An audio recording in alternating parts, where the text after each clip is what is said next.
NFL para todos neste dia de ação de graças, com uma semana de Game Pass por apenas R$ 4,99. Junte-se a nós e assista a todas as partidas, em um dia inteiro de futebol americano com muitos touchdowns e tradições icônicas. Celebre o dia de ação de graças por apenas R$ 4,99. Assine agora em @dazon.com/NFL.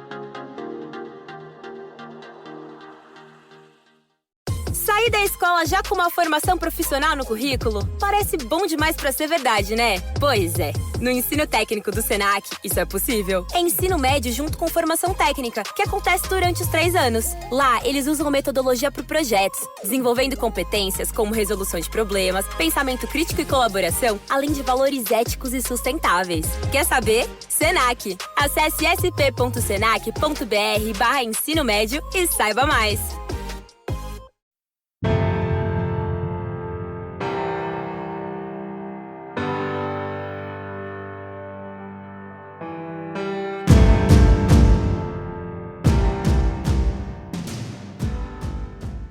That I guess I should say the best way to get your guys to buy into the culture is to understand the why behind it and understand that it develops results based on that. So whenever I say, hey, you got to sprint to the football or tempo's our advantage, yeah, it's easy to say, but we start early on showing the guys that the things we're asking of you leads to results. We've had an incredible season recognizing some of the top D3 coaching performances around the country with the assistance of Logan Hansen and Hansen Ratings. And we've been presenting Coaches of the Week. Well, as we get into the postseason now and some of the teams have wrapped up, we're going to highlight some of the guys who have done best in different categories. And joining us today is the offensive coordinator at Illinois College, Drew Chance. The Blue Boys did incredible things on offense in 2024. They were the number 1 offense in the nation, and I'll rattle off some of these statistics, which were just astounding. 589.4 yards per game, 55.4 points per game. They had 367.4 yards through the air, 213 on the ground, 51 TD passes, 22 rush TDs, 28.5 first downs per game, and 46 one-minute touchdown drives. They're doing an incredible job there. Drew has been recognized by Hansen Ratings before as a regional offensive coordinator, and we're excited to have him here on the podcast to talk about his background and how this offense was developed and his journey into high-tempo choice routes, maximize splits, all the different things that he works into their playbook. And we dig into the how behind it as well, because a lot of times it's not just that you can put these plays in your playbooks, but you know how to run practices, and we're going to get into some of the details of that. Be sure to stay tuned for our Winning Edge takeaways following the interview.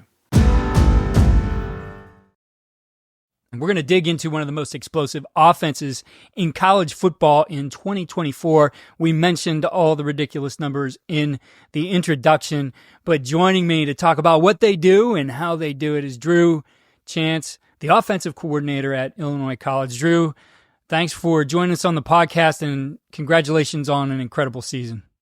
Man, thank you so much for having me. I'm excited to dive into all of this. So your system is very unique. It's one you will see a little bit around college football. Think, Josh Heupel in Tennessee and some of the things that those guys do. A super fast-paced offense, maxed out splits, the deep choice concept, all those kinds of things. And we're going to go through the whole gamut of the why and the how behind some of the things you do that make this come alive. But first, I want to make sure we learn a little bit about you and where you learn this stuff. You've been in coaching for 3 years, so you didn't necessarily work for any of these guys and get mentored directly by them, but you've been able to learn these things and bring it to life at Illinois College. Yes, sir. I mean, I started my coaching journey at West Virginia State under the head coach Pennington, and he was an awesome guy. And heading into the 2022 season, we studied the 21 Tennessee tape, and really dove into what Heupel was doing over there. Like you kind of mentioned, there wasn't a ton about deep choice out at the time or even now. And we start the 2022 season and we're not necessarily repping it all the way. We go throughout the year and kind of some ups and downs throughout that season. And the last 4 games, we're like, let's just dive into this. Let's go full on with it. And we ran a bit of a cookie cutter version, a vanilla version that we could implement during the season in those last 4 games. And during that stretch, we averaged 40 a game. We upset a top 25 team in the country and beat a rival for the first time in 6 years. So kind of after that happened, I was like, man, there's something to this. I'm going to go down this rabbit hole all the way. Got all the tape I could get from anyone I could get my hands on running it throughout the country and really just self-taught it from there, man. I was fortunate enough after that season get the offensive coordinator job at Illinois College at my alma mater. An awesome opportunity to come back home. And from there, I self-taught it, implemented the system, and everything from there has been just trial and error. Like we'd rep stuff out. It'd work a certain way and we'd make tweaks here and there. And it's just been 2 years of self-teaching the system to get to the point that we're at now. When you look at the whole thing and how you've put together a system, I would love to just dig into that process of being self-taught. I know I've gone through a lot of these myself where in this particular year I wanted to learn, a stretch was an example, the stretch play, the outside zone play. And going through, like you said, grabbing everything I could, talking to anybody I could, and walking away from that off season with a binder that was 4 inches thick, and for a while maybe being overwhelmed by all the information I had, but finally being able to fit it into a system. So we'd love to learn from you how you went about then taking what you learned, you studied, and putting into a system, especially because you weren't necessarily bringing this from a situation where you learned it directly from someone. Yeah, I mean, I got to start with just mentioning, like, I talked to my seniors after our last game, and a lot of those guys were starters for the last 2 seasons for me. And I got to Illinois College as a 25-year-old first-time coordinator, bringing in my own system that's built from scratch, the ground up, and just the ability of these guys to buy in and to trust the process. It was just awesome to see. So I commemorate them on that, but it's a lot of trial and error, man. It is a lot of just studying, just getting on paper what I thought would work. And then when you rep it out, obviously that's when you're really going to be able to see what you can and can't do, and not just what you can and can't do, but what can the kids comprehend. Like when you're doing stuff in the choice world, like a lot of people get scared off of it because you're asking receivers to make choices in the pass game, and you got to teach that and be able to rep that at a high level and execute it. But yeah, it's one of those things that it just continued to evolve and evolve day in and day out for us. And even like we put up some really good numbers in my first year at ICE. We were able to do a lot of great things with winning a conference title and going to the playoffs. And even from last season through the spring into this season, the concepts continue to evolve day in and day out for us.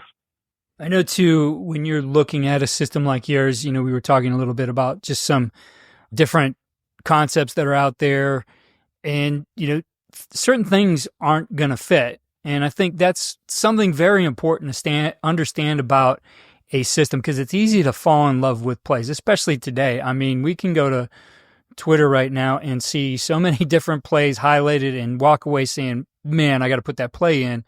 But in reality, everything does have to fit together in a certain way. What's the filter for you in deciding, how you evolve, what's part of this, what doesn't even get close to being a part of it?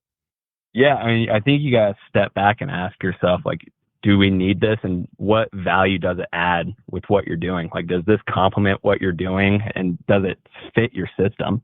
Like, there's so many great plays across, and you mentioned it, Twitter. Like, you got all these accounts that are posting these awesome plays every single week, and it's one thing to see a clip and go try to rep it, but if it doesn't fit who you are, it's going to take you out of your flow, and in the long run kind of hurt what you're doing offensively. So I always start with asking myself, how does this complement who we are as an offense, and does it add value? We're going to get more into the how, the what of it, the concepts and everything, that those work better for clinics. And I know you said one of the resources you had was from Elliot Ratton and Jason Phillips and what they put together on the deep choice package on CoachTube, which, has helped those guys get it onto CoachTube. So I'll link that one in the show notes and some other resources we have there. But I think with any system, and I think what's valuable to all coaches out there right now, regardless of what the X's and O's are in Drew's playbook, is how they get it done. How do they practice things? What are some of the unique things in, the way you guys install, the way you guys practice, refine, all those kinds of things. We'd love to hear what are the things behind the how of this that are making it work. Yeah, so everything for us starts with our philosophy, using tempo and spacing to create matchups. And from there, we're going to take those matchups and dominate them in the vertical run and pass game. And we put it on our kids to have pride in two things: coming out and tempoing teams at a high level and dominating their matchups. Like when we're in 10 personnel and it's a 5-man box, the offensive line knows we're running 5-on-5. It's your job to win your 5-on-5 matchup. Running back, it's your job to get to the second level and win that matchup. So that's kind of the philosophy behind this system, and giving the guys, the tools to have pride in what they're doing.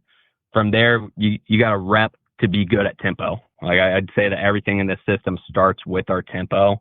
We're going to start every single day with a tempo drill. And to back up a little bit, we're going to teach our guys the tempo mechanics. Like, how do you tempo? And so many people get caught up in, hey, the ball carrier set your tempo by running it into the umpire, this and that. Well, that's very true. You need your ball carriers to have urgency with running the ball into the umpire and not leaving it on the sideline and not being lackadaisical after they're being tackled. But what I found out pretty quickly was your offensive line sets your tempo for you. Like we teach our centers to get set off of the line judge and side judge, to find them on each and every play, set their feet, and get ready for that ball to be set. From there, the guards are setting off the center, tackles are setting off of the guards. And we found out pretty quickly, your center, your offensive line, they're going to set the pace of your tempo. And you got to rep that. I mean, we rep it every single day to start practice. As soon as stretches are over, we're going to go on air, tempo drill, full offense out. We're going to have coaches standing in as the umpire and side judge, and we're just going to rep those mechanics every single day. And we'll go about 4 drives, 2 with the 1s, 2s with the 2s, and that sets the tone for us. And the last drive, we're going to put it in the end zone. We're going to come out with a bunch of great energy, get a break, and that sets the tone for us for practice right then and there.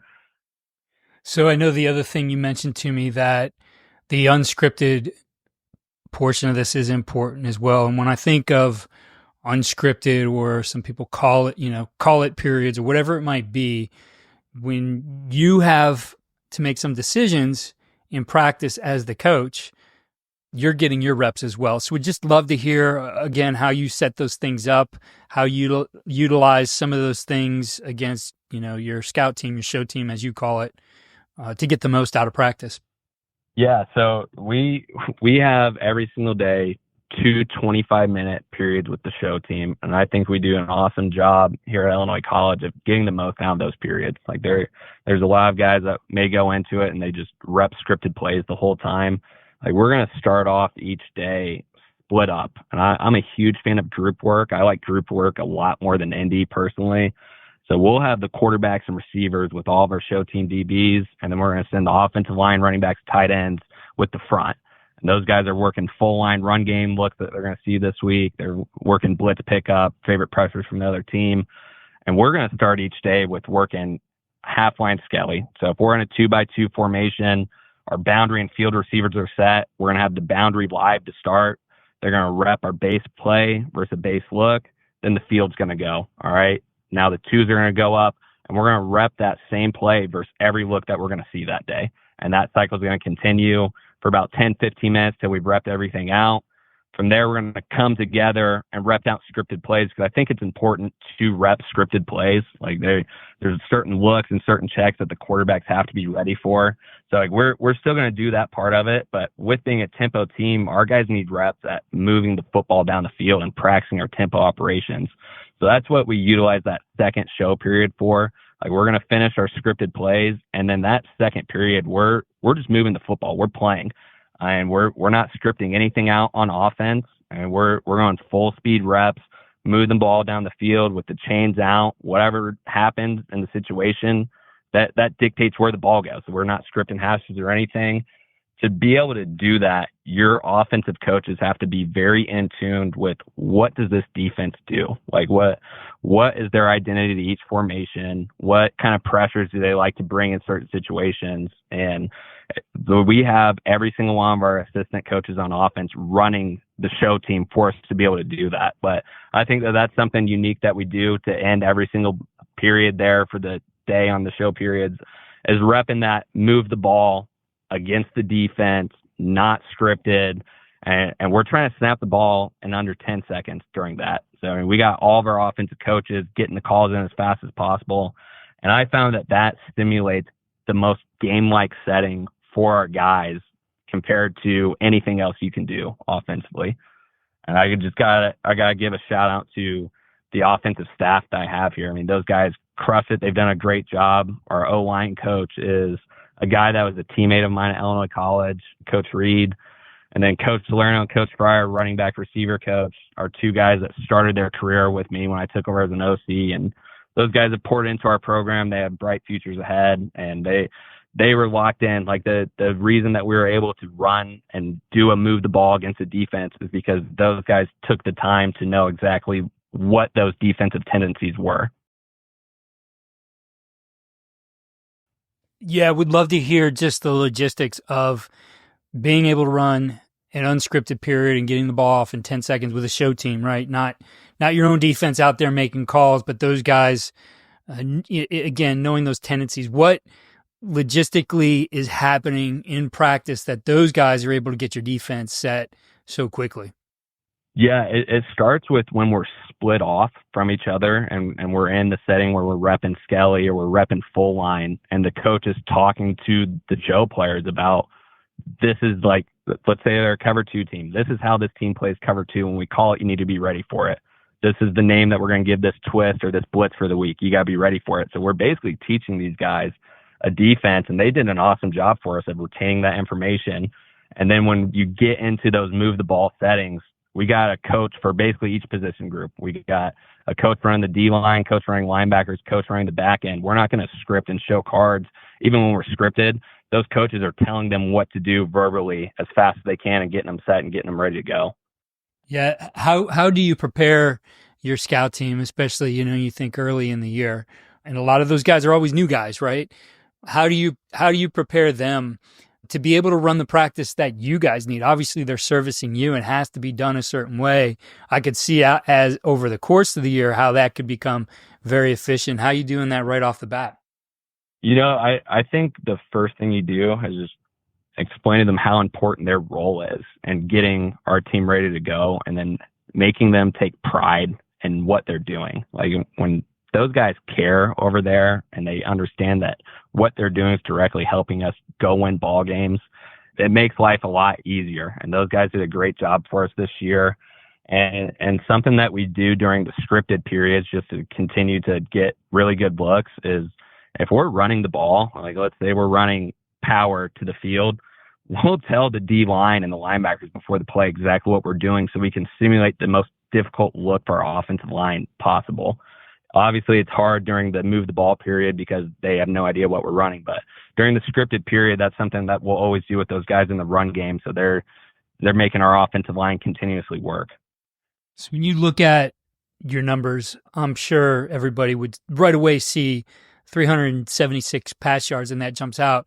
But I think a lot of teams out there would want that 213 yards per game on the ground too. So you guys are running the ball effectively. Obviously, this ties into maxing out those splits, lightening up the box, but that's a powerful run game. I would love to hear you talk a little bit about the run game and how it fits within this system. Yeah, I mean, I love going into games and people are like, how are we going to stop Illinois College's pass game? Because I want to run the football. And when you watch our games, we're very balanced. Like, you may see the 370 plus passing yards. That's not always all in the vertical pass game. Like, within our run game, we have an RPO tagged on just about every play with those maxed out splits. And we're really going to let the defense dictate what we do when it comes to the run game. Like, if you want to fit guys in the box, we're going to throw those access throws out there on the perimeter. If you're going to keep the box light, like, our guys take a lot of pride in dominating and winning those matchups. So I think it's a system where there's guys that worry about stopping the pass game, but we're a very balanced team, and I want a tempo and run the football. And with that, to be able to throw those access throws with effectiveness, you got to be able to block on the perimeter. And our receivers take great pride in blocking on the perimeter. We average 9 yards of completion on just access screens throughout the season. So you're almost getting a first down a pop when you're completing a screen. That makes it pretty easy to play quarterback. So I want to talk a little bit about the performance in your last game of the year, and the numbers are astounding. 845 yards of total offense. You had 90 points going into the fourth quarter. Definitely a chance to roll that to triple digits if you wanted to. I've seen teams who, couldn't put up that many yards on air. So there's a high level of execution. I don't really care about the quality of opponent to be able to do those things. You are executing very well. Would love to hear what makes you guys such a good team from that execution perspective. I think it comes down to just the culture that we have in place on offense and our guys buying in. Like when we have the ball on offense, we want to score on every drive. Obviously, there comes games where you take your foot off the pedal depending on the score, but when we're in a competitive situation, the standard on offense is we score on every drive of the game. There's multiple games throughout my last 2 years here where the ones did score on every drive of the game. And it's something that comes down to implementing your culture offensively. And I think the best way to do that is to get your guys to buy in. The best way to get your guys to buy into the culture is to understand the why behind it and understand that it develops results based on that. So whenever I say, hey, you got to sprint to the football or tempo's our advantage, yeah, it's easy to say, but we start early on showing the guys that the things we're asking of you leads to results. So the first meeting of the year, we're going to show effort clips right away. We're going to show what happens when you put that effort and where guys are going to make plays. Then we're going to show on the flip side cut-ups of good and what happens. Like there's multiple times this year where we're scoring big explosive plays down the field and our receivers are 30 yards away, sprinting to the football, cutting off near defenders because that's what they're coached to do, and that's what they take pride in doing, going down the field and blocking for their teammates. The flip side of that is our guys, I mentioned having pride in tempo and winning matchups. We show clips right away to start the year. 5-on-5 box, your guys' identity is to dominate that.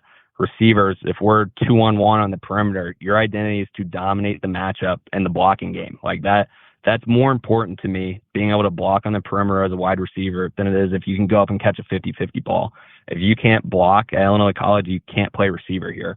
So just getting the guys to have that mindset that this is who we are and they have pride in it. And then the last piece of it is the tempo aspect. Like our guys understand that tempo is their advantage. I had the privilege of Zooming with Ryan Garrett, the receiver coach at Jack State, and they're arguably the fastest team in the country. And he just started with saying, like, our guys know that tempo leads to winning ball games. Our guys know that tempo is your advantage. So we took that role with our guys this year and just explained it to them, showed them clips of it. There's multiple games this year where the D line was throwing up on the field and our offensive line's coming off the field pumped up because they know that they're wearing those guys down. They know that it is our advantage to snap the ball as fast as possible. So you look at the execution, you don't get to that point without having guys buy into the culture that you have in place offensively. So 46 1-minute drives. That's another crazy statistic. And you mentioned training the tempo, being able to, in practice, get that ball snapped within 10 seconds.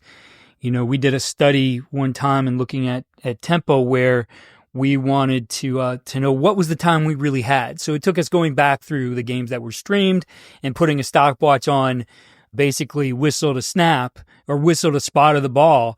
And we came up with something like 11.2, 11.6 seconds, something like that was the average we had over those games we charted. So that informed us of if we wanted to go as fast as possible, as coaches, we had that 11.6 seconds. Well, not that whole part to make a decision because we had to make our decision right away. We had, to get the full operation in with signals, et cetera, we had 11.6. So it meant my decision time as the play caller was significantly less than that. So for you, how do you get your mind ready for a game? However, how are you able to get into a flow that you can make those decisions quickly so that you do have 46 1-minute TD drives over the course of the season? Yeah. Well, you mentioned the continuous tape and coaching off of that. That's something that we do every day here, whether it's practice or games. And I think that that's the best way to improve your tempo is to coach your tempo mechanics on that continuous tape. So that's something that we 100% do here.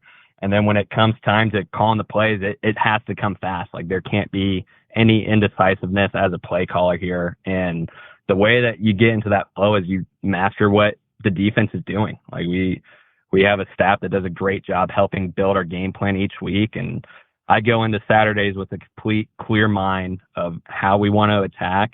And there's no hesitation. Like when we run a play, that next play is coming in seconds. And that's the way that we're able to keep under that 10-second margin that we're looking and shooting for. But yeah, there just can't be any indecision, and going in with a clear mind is the way that we've been able to accomplish that. For you, what are the communication procedures as you're going through that course of the drive? I'm sure you're getting very little information, but something to help you move, very quickly through that. Yeah, so the way that we operate here at Illinois College is I'm up top. I'm always in the box, and then I got our guys on the sideline. I'm calling the play into the headset with our two quarterbacks who are our signalers. We got the Tennessee-style black tarps behind the signaler so our guys can see as fast as possible. And that's how we operate. I've built the system in a way where we try to have the least amount of verbiage as possible. Like I don't ever want our guys to have to see more than 3 signals. I want them to be able to see the signal, process the call, and get set to play as fast as possible. I really agree with that because I know what helped me as a play caller is when we streamlined our terminology, and it might not have been always the most streamlined, but to me there was a flow to it in order to be a play caller that, when you think about the things you're going to do, if it is simple for you to think about, you don't have to look at a call sheet to do it, then those things are going to go in a lot faster. What was the process as you've put this together? We said this was self-study. Looking at that part of it, saying, hey, we want to go as fast as possible. Here's how our terminology structure has to work. Yeah, you hit the nail on the head. Like you sit there and try to call out 4 and 5 different things. You're having to process so much just to get to what you want to get to as a play caller. Now the kids are going to have to process all of that to get lined up and then go execute. We've tried to get to as many one-word calls as possible here, whether that's formation and play and everything built in. The more we can build into a single play call, the better. So as we developed that, I knew right away that we wanted a tempo. We have to get to a world where the terminology fits that. And we got to a really good spot where I could basically call the entire offense in any formation in one word. And I think it helps me as a play caller. I don't have to think about a bunch of stuff. I get to think about what do I want to run? Boom, one word. We're repping it. Our guys see one signal. We're lined up. We're ready to go. Yeah, we've had coaches on the podcast talk about that. Noel Mazzoni comes to mind in particular, and how you go about one wording things.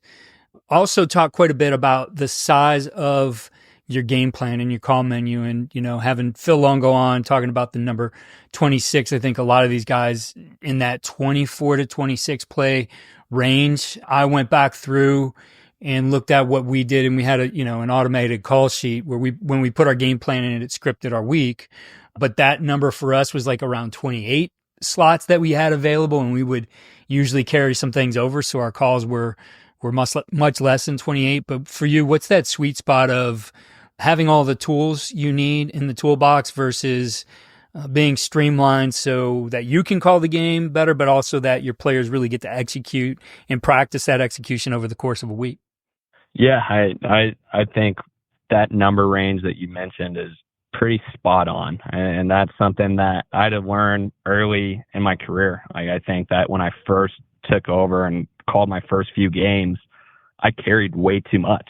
Like there's stuff that we practiced that we never even got to in my first few games as a coordinator at Illinois College. And that took me just maturing and realizing less is more at times and getting to a place where we're not repping stuff that we're not going to call multiple times in a game. Like unless it's a very specific red zone or third down, like if it's not a play that we love, we're not going to carry it. And we got a great amount of plays in our base system that we're going to carry over week in and week out, and just finding out, all right, what are plays to attack, maybe something specific with this defense, and limiting that to a few change-ups here and there, but for the most part, operating within the base system when it comes to your base D&D play calls, mixing in your junk concepts of the week in certain situations, and then carrying that red zone plan and just finding the perfect amount of reps to get everything rep at the pace where your guys can go execute it at a very high level. So looking at maybe some of those one-off calls that maybe you put into a game plan or your special play calls, we talked about the importance of getting into a flow and being able to call things at a certain time. And, I always wanted to be sure, like if there were those things that maybe situationally you'd put into a game plan and, okay, that might not come up. But if we had a special or some of those things planned, I wanted to make sure that I got that called in the game and then I got it called in the wrong at the right time. And that I got it called at the right time, at the right place on the field, et cetera. And I always had like a vision for how that looked. It was part of my pregame process. I'd go up into the box and I'd visualize those points on the field, and going through the call sheet, like the ball lands here, we're calling this here.